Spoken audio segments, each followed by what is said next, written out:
Hello and welcome back to Inquisitor Martyr. Last time we had to defend the cogitator for the ancient geothermal power station, because if it was destroyed it would have blown up and wiped out the planet. And we barely protected it. But, you know, we still did it. And after that, we found that the Alpha Legion Vox Array that's been sending all these messages, ordering rebels to do stuff and making people turn traitor, is located on Vispar Minoris. So now we have to go there and shut that down.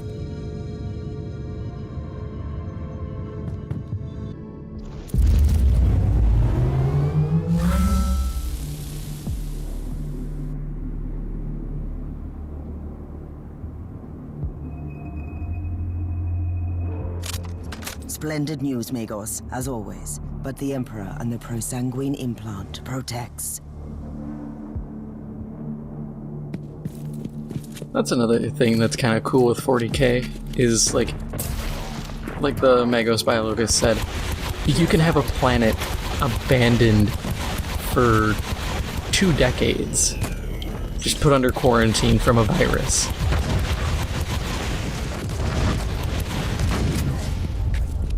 I really wish Games Workshop would double down into the role-playing, like the RPG aspect of the game. Because as much as the wargaming stuff is good, I think if they also did focus a bit more on the RPG elements, you could have some really cool experiences. Because you have all these planets that are like this. You have countless creatures. You could, if you really want to, you could just rip off anything from the Pathfinder bestiary or the D&D monster manuals and be like, yeah, it's an alien, it's somewhere. Granted, that's the cheap way of doing it, I mean, really cheap, but there's effectively infinite potential. You could expand more on Forge worlds and different pattern vehicles and weapons. It doesn't have to directly translate in the tabletop wargame, but within the confines of the normal stuff, of the normal RPG, you could do it.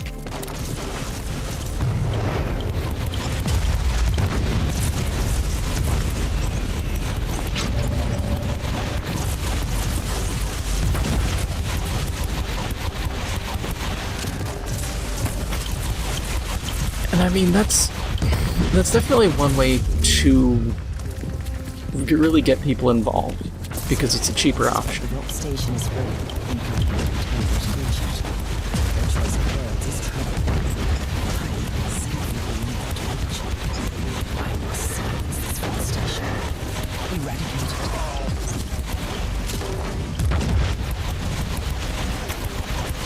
But yeah, like, it's just tabletop RPGs, especially for an existing franchise like this, are an easy way to get people more involved and more interested, and by extension, more willing to spend money.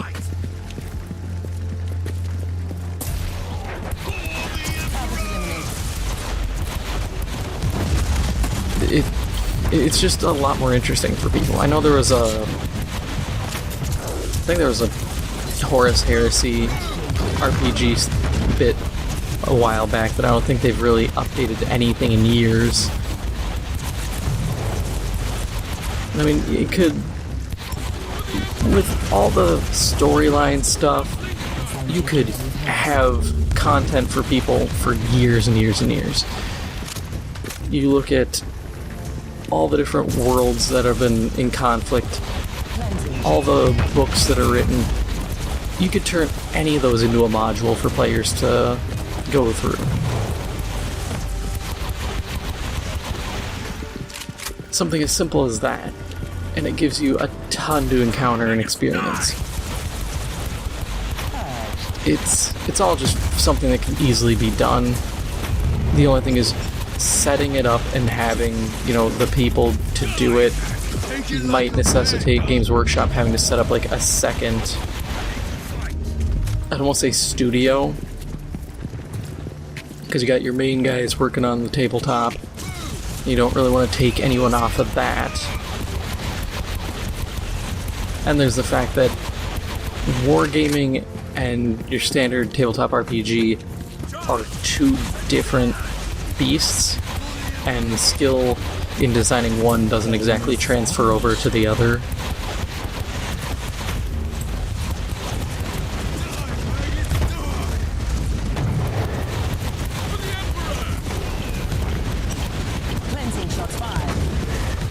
But there's definitely more Games Workshop could do.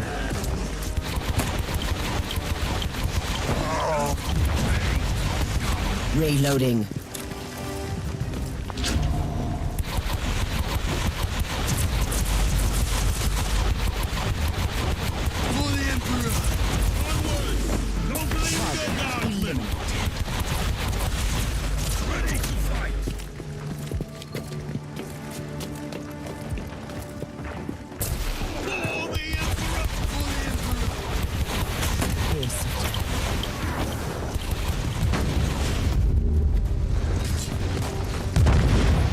I'm jumping back to what I had talked about in the last episode about like terrain. But just think about like the Vox station that's currently trying to shell me to death. All I can think of is how... Whoa, there's a lot of guys. How interesting some of these encounters would be if we had access to just more terrain, like more towers, because there aren't a lot, to my knowledge, for players to have. It'd be nice to have more structures, more bunkers and stuff like that for people to set up and mess with.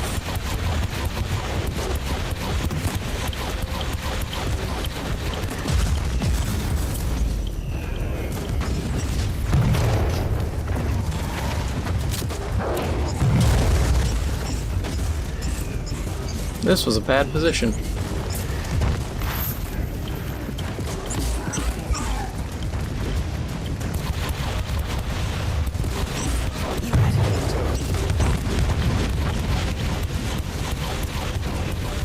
I'm glad I have an AoE shot I can just throw into these guys. It keeps them at least a little busy.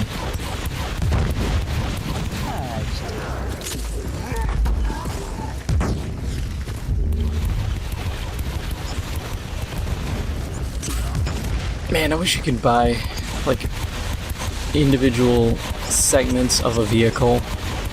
Because, like, I've seen people do really cool terrain pieces where it's something like this, where it's just a busted Lehman Russ. Or I saw one for, I think it's Star Wars Legion. That's Fantasy Flight's Star Wars wargaming game, where they had this toppled over ATST. It looked really, really good. And I just like stuff like that, because it really gives the Battlefield vibe a lot more. And then if you have a big enough base place for it, you could put little, like, trees and stuff in to make it look overgrown. Didn't even pay attention to what I got. I just got a lot of stuff. I think I saw a Void Shard, which I don't know if you guys want to see that or not. I might do it, but I can run Void Crusades, which are just a series of missions of increasing difficulty, and you get loot. There's different paths you can take, and there's like hidden missions within a path. I kind of struggle with them, but that's because I'm not, max level, so there's always a bit more challenge. I'm not sitting on some primo build, partially because I'm not max level, so I don't have all the skill points. Like, I've run them on my other characters, and I feel like maxing out would make it the easiest, but also the really nice bits of progression, and since it's getting longer and longer to level now, it's not a bad option. But I want to know, what you guys think. If you want me to, take a break from doing all these story DLC missions and just run a Void Crusade for a couple episodes, with how my schedule currently is, it would be like probably with how many I typically do, I'd probably have like a month worth of episodes from a Void Crusade. So if you want to see that for a whole month, let me know. This way I can pick that up. Otherwise, I'm gonna keep going with more and more DLC.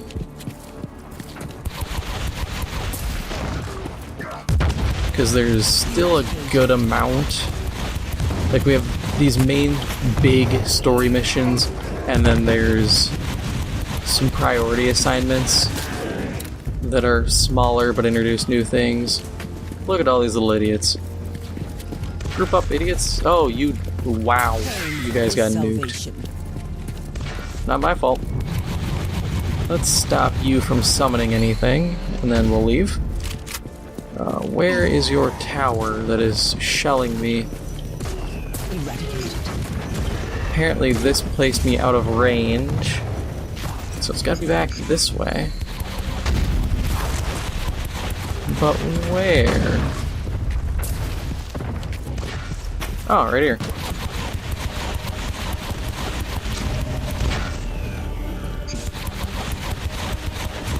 Loading.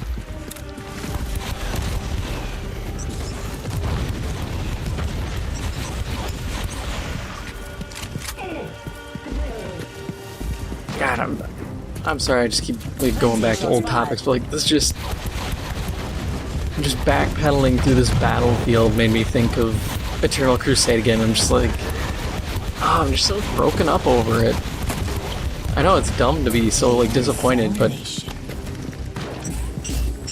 like I've said, 40K hasn't had a good shooter since Space Marine. So we've gone 9 years.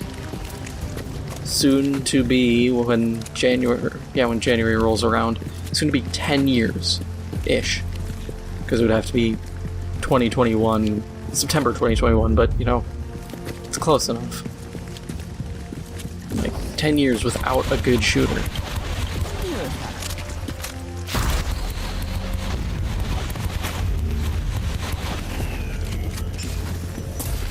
I do get to a degree why nobody's picked it up, nobody big, because it's kind of hard to sell. Even outside, it's Warhammer 40K. Look at the blood and gore in this game.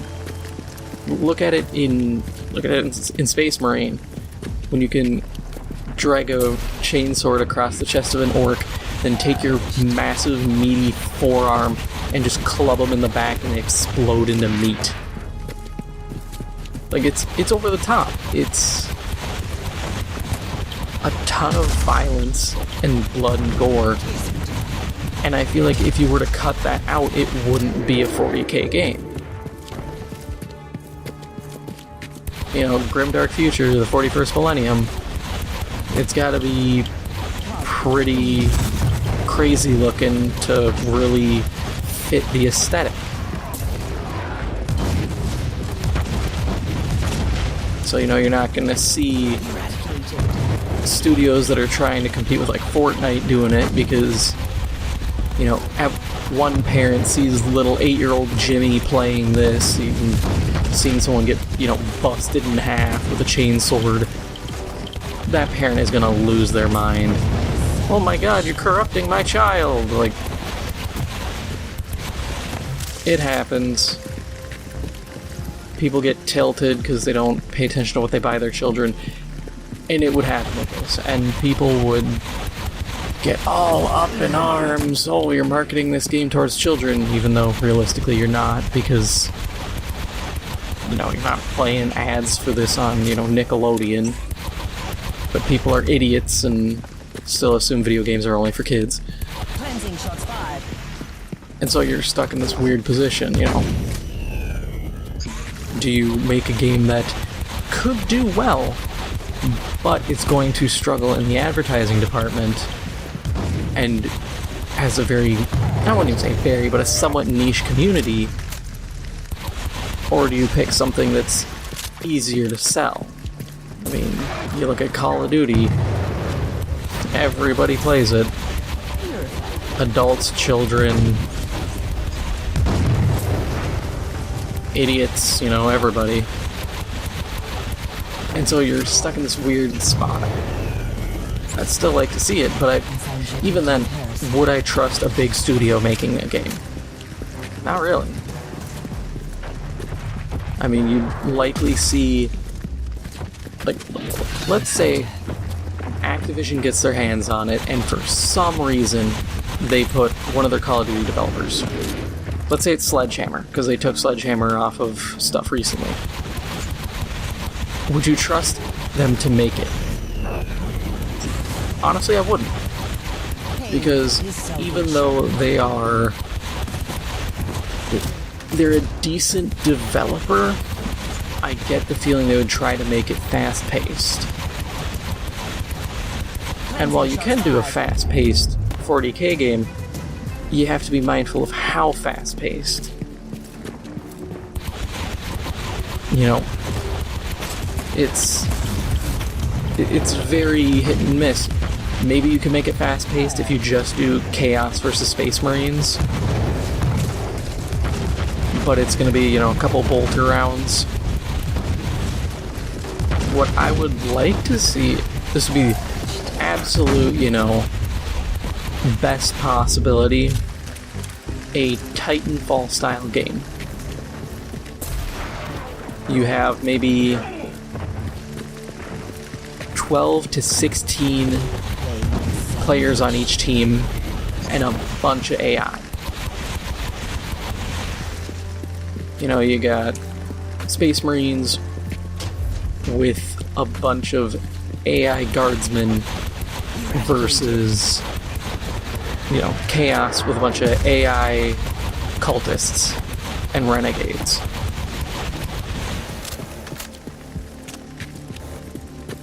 You have a big map to necessitate vehicles, so you get the vibe, and I would say do a domination. Maybe not battlefield size, but, you know, big enough that bringing in, you know, a tank is going to be understandable. You bring in a rhino, you bring in,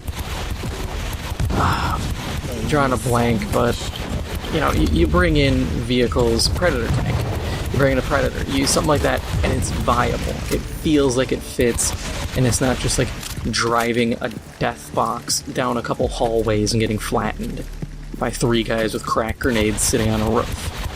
Pain is salvation. There would be a lot of potential, and I think it'd be fun. Would it get made now? Maybe. It really depends. I can't see Fat Shark doing it. They're doing the new Dark Tide, which is just probably gonna be Left 4 Dead with Chaos zombies, which I'm eager for. But I wouldn't trust them to do it because they're more PvE oriented, it seems, as a developer. I can't even remember who did Titanfall. Splash Damage? No, it's the guys who do that other Battle Royale, Apex. Yeah, so they're busy with that, and I assume maybe another Titanfall. But I think someone could pick up the mantle. There's gotta be some studio willing to risk it. What would be potentially cool, but I can't see it, is Guerrilla picking it up. But to my knowledge, Guerrilla Games is set in their ways of making more Horizon Zero Dawns until people get sick of those. I think they were said to be making like a junior studio that might be doing Killzone again. So I can't imagine them really stepping out from that.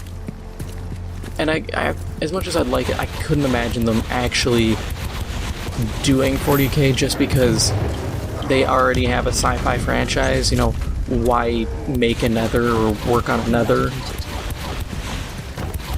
It's like, oh, you can pay royalties to Games Workshop, make this game, or pay royalties to no one, get all the money, and make your own sci-fi game that you already have existing. You know, common sense dictates you're going to do the one that gets you the more money. I mean, someone would probably say, well, why wouldn't Games Workshop just make their own studio to make these games? I genuinely don't think they care enough. And game development is such a costly endeavor. Nope, keep hitting the wrong buttons. It's such a costly endeavor, I can't imagine them putting the money towards it. I mean, I remember seeing a thing years ago saying that the entire like medical suppository industry is worth more than the tabletop wargaming industry. You could also argue, well, that's comparing potentially needed medicine to a absolute luxury, but that's not just Games Workshop. That's the guys who do like Axis and Allies stuff. There's some other World War II stuff. The Dust 1947. There's like the Albedo. Wargaming stuff that came out. Like all the industry as a whole. So I don't think anybody realistically has the money to be able to dump into making a studio.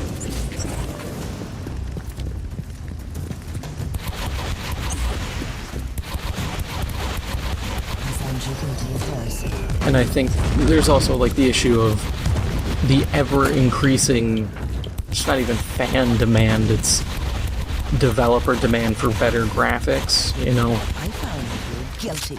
Everybody's got to make things shinier and shinier. It used to be you could identify a player in like a sports game by looking at them. Now you can't just look at them and identify them. You need to be able to identify everything about them.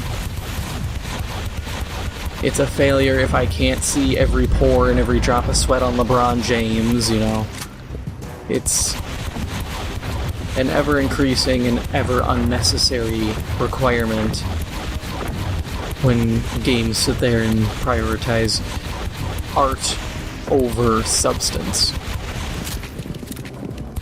And the problem is that's become the norm, so it's driven the cost of games so high that I can't imagine many studios.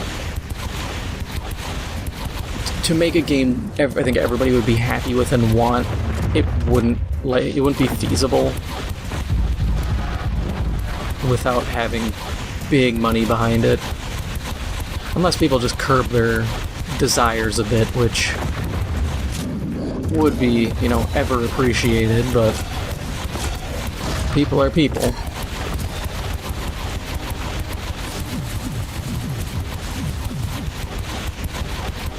Oh, I'm shooting the hedgehog. I really need to put a point. There's a skill point I can put into, I think, ballistic weapons or something.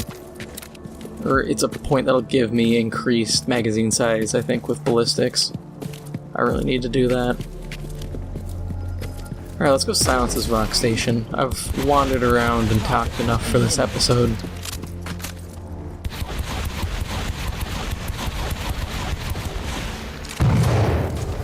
Aha!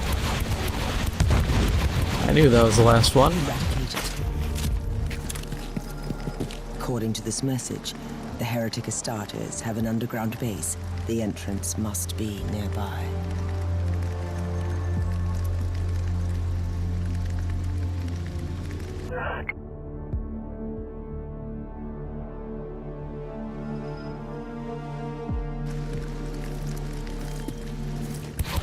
Oh, now we have to reach the entrance.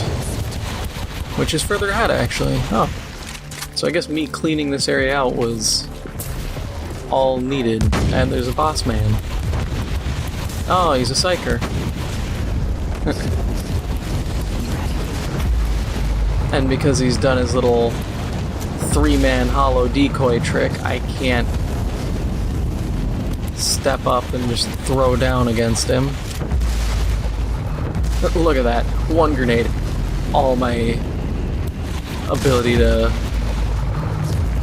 like do anything is gone. I'm instantly, my suppression's just nuked. Okay, let's get some suppression back.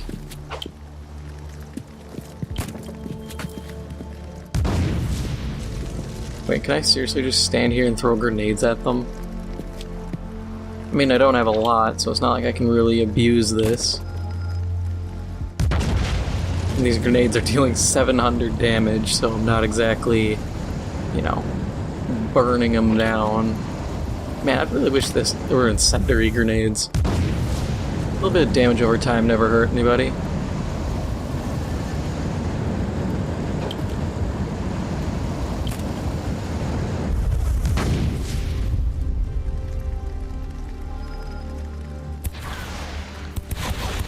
Very, very nice.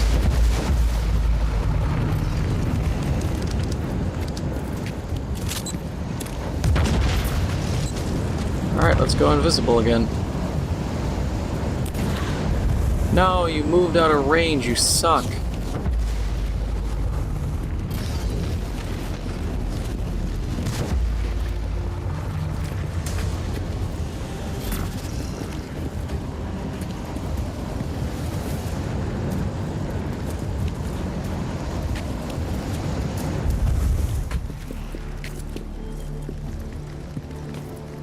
Target acquired.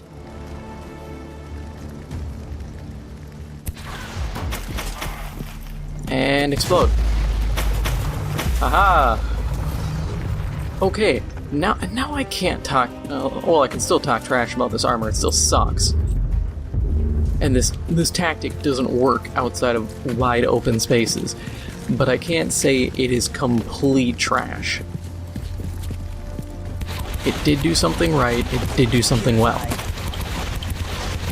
So that said, it doesn't fully suck.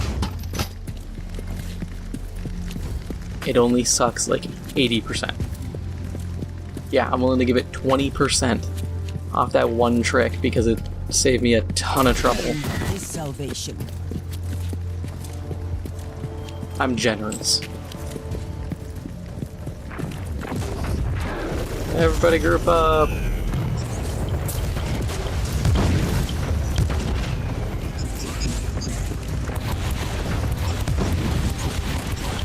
Let's just backpedal on out of here.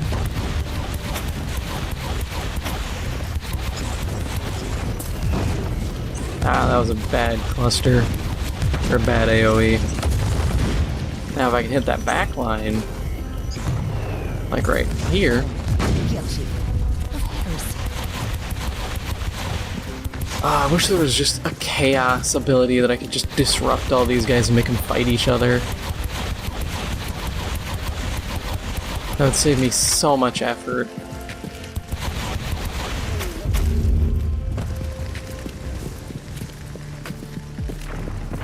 Hey, do you guys know where the Chaos Bunker is? I'm kinda lost. Oh, I'm going the complete opposite direction. My bad, excuse me. I will be leaving you folks. Unless I get stuck on invisible terrain.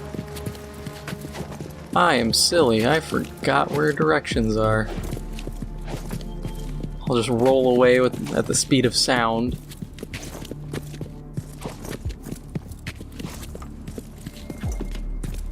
Oh yeah, this bunker. I have reached the underground entrance. I will return to the ship to prepare for the last battle.